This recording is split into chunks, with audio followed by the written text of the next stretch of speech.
Hello guys! Welcome back sa ating channel, and for today's video, ang ituturo ko naman ay kung paano i-start yung engine ng ating sasakyan. Ito pala yung susi na gamit natin. Susi ito ng Fortuner 2015 and kamukha lang din ito ng susi ng ibang sasakyan. Sa mga makabagong sasakyan, hindi na ganito ang gamit. Ang gamit nila ay push button na lang para mapag-start yung kanilang sasakyan.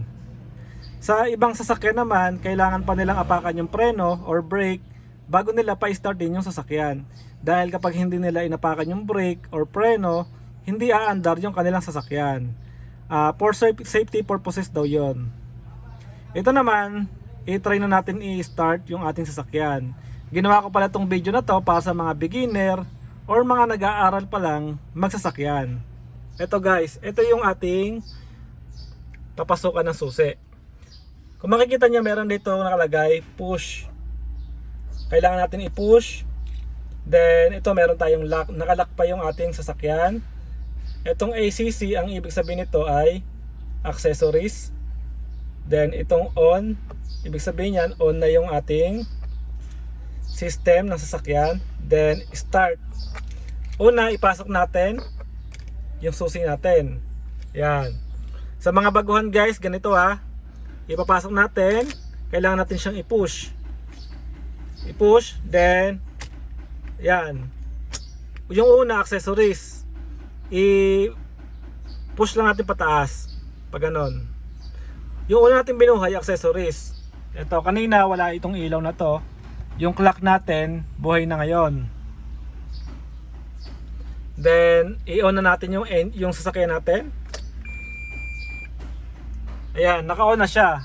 Lumabas na yung sa dashboard natin. Ayan guys, lumabas na yung mga simbolo sa ating dashboard. Meron tayong old video na ipinapaliwanag ko ano yung mga meaning ng nasa dashboard natin. Then ito na yung start, yung pang last. I-start na natin. Push natin, then start. Ayan, nag-i-start na yung engine ng sasakyan natin. Kung naririnig nyo, umaandar na yung sasakyan natin. Ganong kadali lang guys mag-start ng sasakyan. Yan, sa mga nag-aaral pa lang magsasakyan, ganon lang yung gagawin natin. And sa mga susunod na video natin guys, marami pa tayong itatopic na tutorial para sa mga beginner. Itong video natin ginawa ko para sa mga nag-aaral magsasakyan, sa mga baguhan pa lang, at hindi sa mga magagaling na sa sasakyan.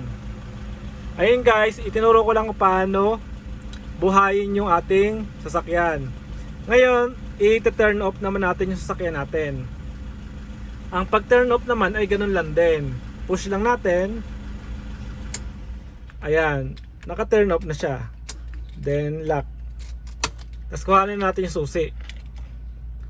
Ayan, ganun lang kadali magbuhay ng sasakyan guys. Sa mga nag-aaral, ganun lang yung gagawin nyo. Ayan. Dito ko na siguro puputulin yung video natin, and see you na lang sa next vlog. Thank you. Bye.